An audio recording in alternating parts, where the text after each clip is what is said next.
Natif de la ville montagneuse de Likasi, passionné du Seigneur, du savoir et surtout de l'écriture, Daniel Monga Malaba est un auteur, écrivain prolifique de notre siècle. Ce dimanche 11 janvier 2026 a eu lieu la 3e parution de son ouvrage intitulé 365 pensées de courageux, un chef-d'œuvre riche en citations, pleine de sagesse et conseils pratiques. La cérémonie de vernissage de cet opus littéraire a vécu dans les somptueux temples de l'église House of Change Church, église Maison du Changement située au quartier Golfe Battant. La jeunesse en mission, amoureux de la lecture, pasteurs et invités ont pris part active à cet événement grandiose. C'est donc un événement de vernissage où nous accueillons dans le monde littéraire un nouvel ouvrage, une nouvelle œuvre littéraire qui a été pondue, comme je disais, par l'un de nos frères, l'un de nos fils. Il est natif de la ville montagneuse de Likasi. C'est un écrivain et sous le nom de Relax, c'est le nom que beaucoup le connaissent. Daniel Monga Malaba est donc l'auteur qui nous rassemble aujourd'hui, et je pense que ce n'est pas pour la première fois que nous sommes là pour célébrer l'une de ces œuvres d'esprit. Et aujourd'hui, nous aurons le même plaisir de découvrir encore une autre fois l'une de ces sorties intellectuelles pour comprendre qu'est-ce qu'il voulait nous dire, en fait, surtout de savoir ce qu'il voulait nous cacher.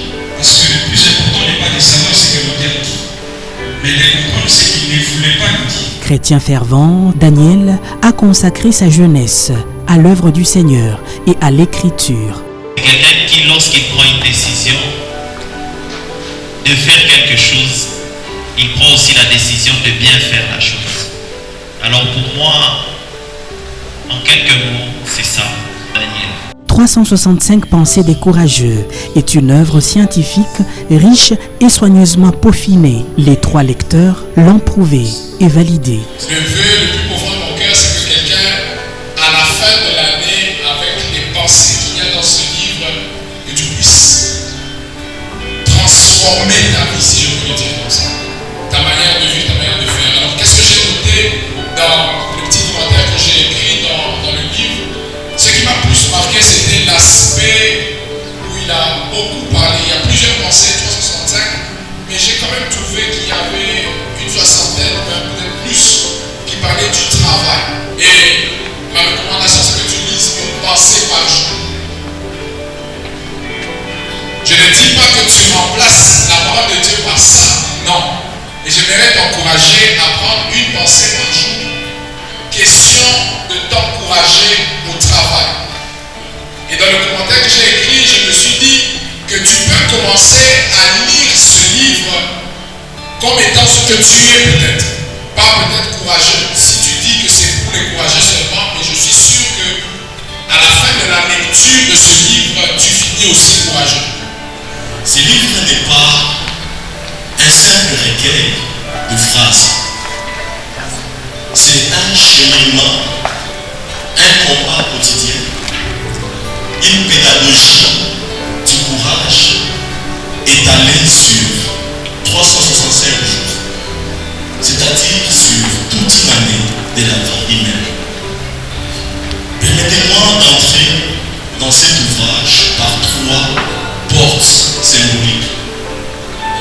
La première pensée, la pensée du milieu, et la dernière pensée. La première pensée, c'est souvent la sueur qui nous rend travailleurs. Cette pensée inaugure, ou cette pensée inaugurale est tout sauf anodine. Elle nous annonce immédiatement la couleur, le courage, mais même pas dans le confort. En tant que pasteur, je peux m'empêcher de penser à ce principe biblique fondamental. Tu mangeras ton pain à la sueur de ton front. La sueur n'est pas une malédiction. Elle est une école. une ambiance de célébration, l'auteur a pris la parole pour expliquer le pourquoi de la publication de cet énième ouvrage, fruit de ses recherches. Parce que le chagrin envahit tout mon corps. Parce que les soucis relèvent tous mes torts. Et que je me retrouve en face de mon sort. J'espère réconfort. Parce que mes problèmes ont stimulé les morts. Parce que pour autant je me sens le moins fort.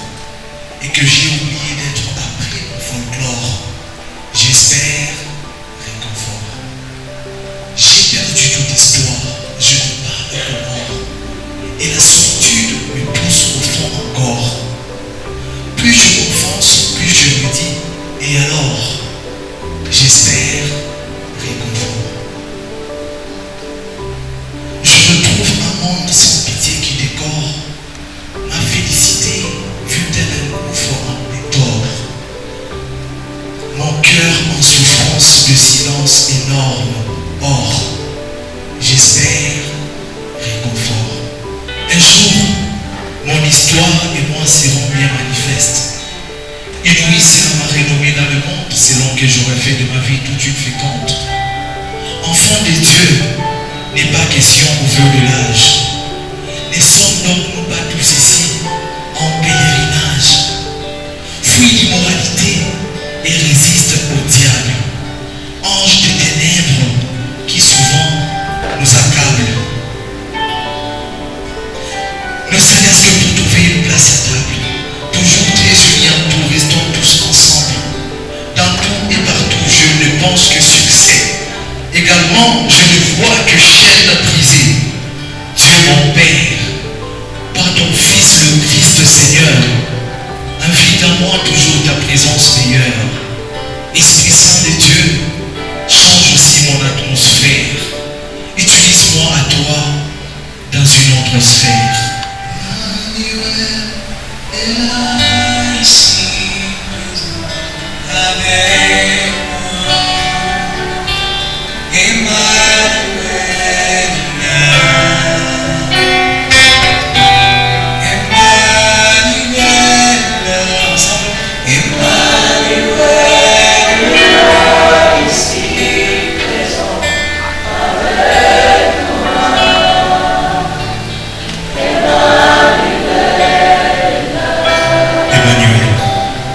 Le présent ouvrage aiguisera notre esprit à affronter la vie. 365 pensées de courageux se veut être un manuel du parcours quotidien. On y puisera sagesse et pensées courageuses. Après les jeux questions-réponses, ce fut le moment fatidique tant attendu du baptême du livre, suivi de son vernissage. C'est pas donné à n'importe qui de se mettre et d'écrire. Et si Dieu a fait grâce à notre frère Daniel Monga, c'est quelque chose d'encouragé. C'est pour cela que je demande à tout le monde de mettre la main à cette œuvre pour que ça puisse aller de l'avant, pour que nous puissions encore le garder à nous chaque fois que nous allons commencer à lire ces pensées et que ces pensées puissent faire quelque chose à nous et produire encore des effets. En ton nom, Dieu Tout-Puissant, nous baptisons ces livres au Dieu de gloire. Nous les bénissons, Dieu Tout-Puissant.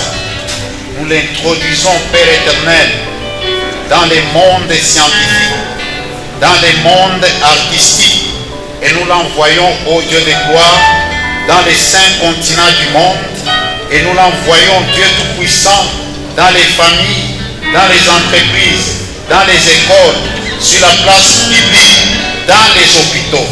Que ces livres, au Dieu de gloire, puissent atteindre les objectifs pour lesquels il a été rédigé, dans les noms puissants de Jésus que nous venons de prier ainsi. Amen. Mesdames, Messieurs, c'est donc fait. Merci beaucoup pour votre présence. Merci beaucoup à tout le monde d'être ici. Enthousiasmé, l'assistance s'est procuré cette œuvre littéraire des mains propres de son auteur. Vous allez sur la table de l'auteur, vous prenez un exemplaire et il vous fait une signature. Vous partez avec votre livre, il vous appartient maintenant.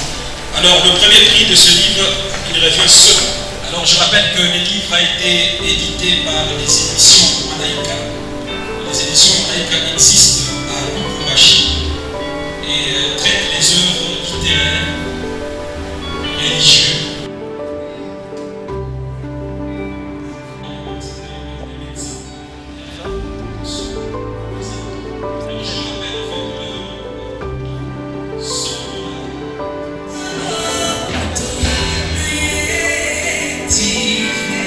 Appelé par ses proches Monsieur Relax, pour les autres Mafuta, qui veut dire onction, les participants ont livré leur impression après l'achat du livre. Particulièrement, Daniel, c'est un ami très proche à moi. C'est quelqu'un avec qui je sers ici à l'église House of Change.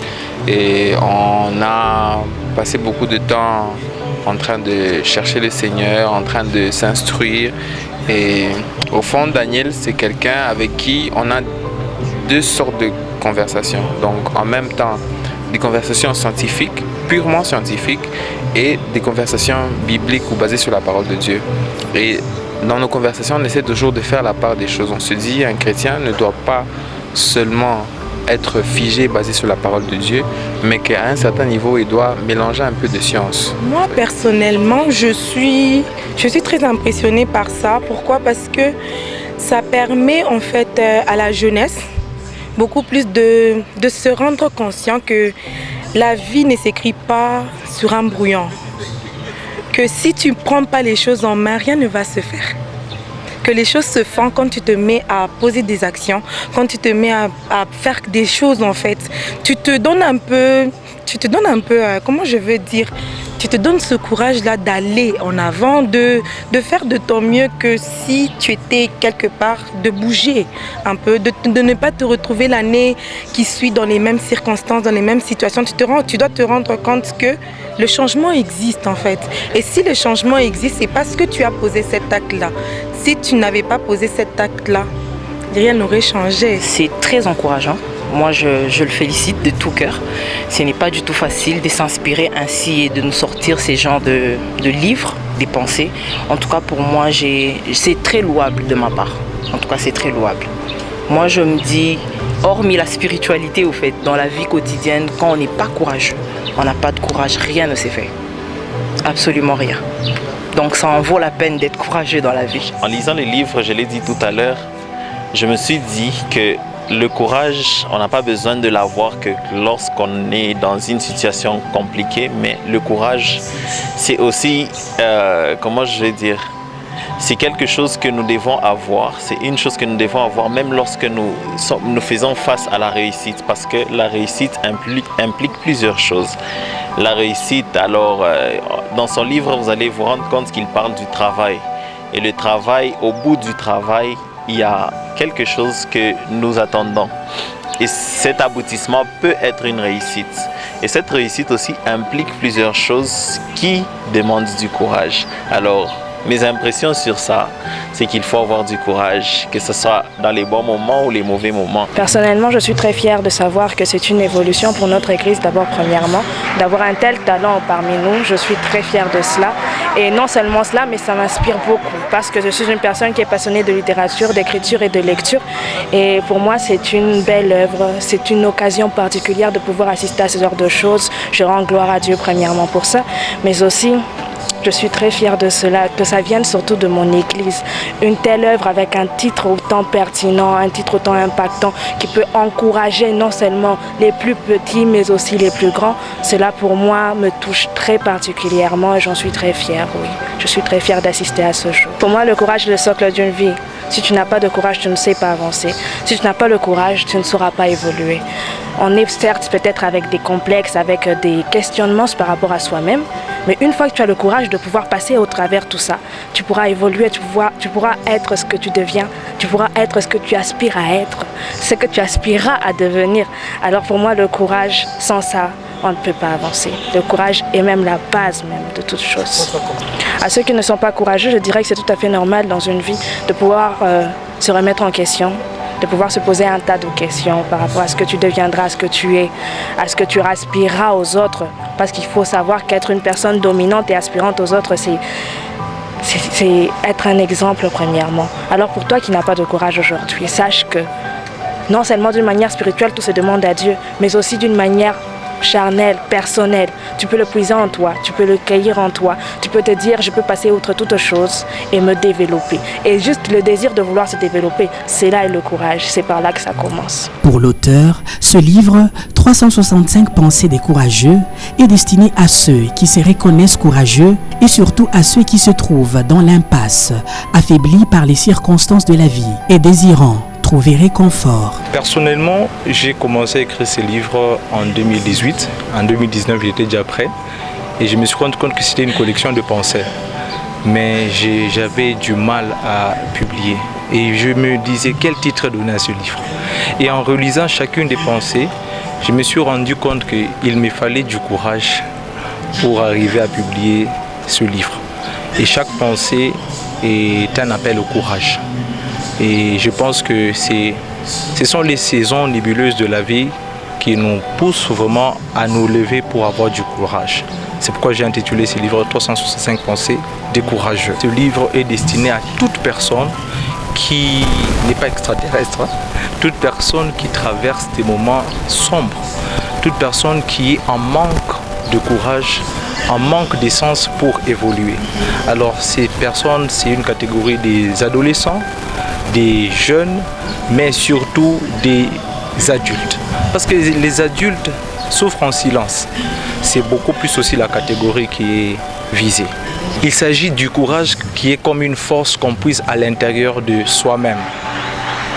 Une force qu'on puise à l'intérieur de soi-même, comme à Jérémie, qui pense à tout ce qui traverse à la prison et au poison. Il dit même je pense à l'absinthe. Mais voici ce que je décide de repasser à mon cœur. Les bontés de l'Éternel ne sont pas épuisées ni ses compassions à leur terme. Elles se renouvellent chaque matin. C'est-à-dire il a puisé à l'intérieur de lui-même un courage. C'est un courage, une force qu'on puise à l'intérieur de soi-même. C'est un courage mental, spirituel, donc une force que vous puissiez à l'intérieur de vous-même. L'église Maison du Changement est située au numéro 8 de l'avenue Bien-Aimée au quartier Golf, Les Battants, à Lubumbashi.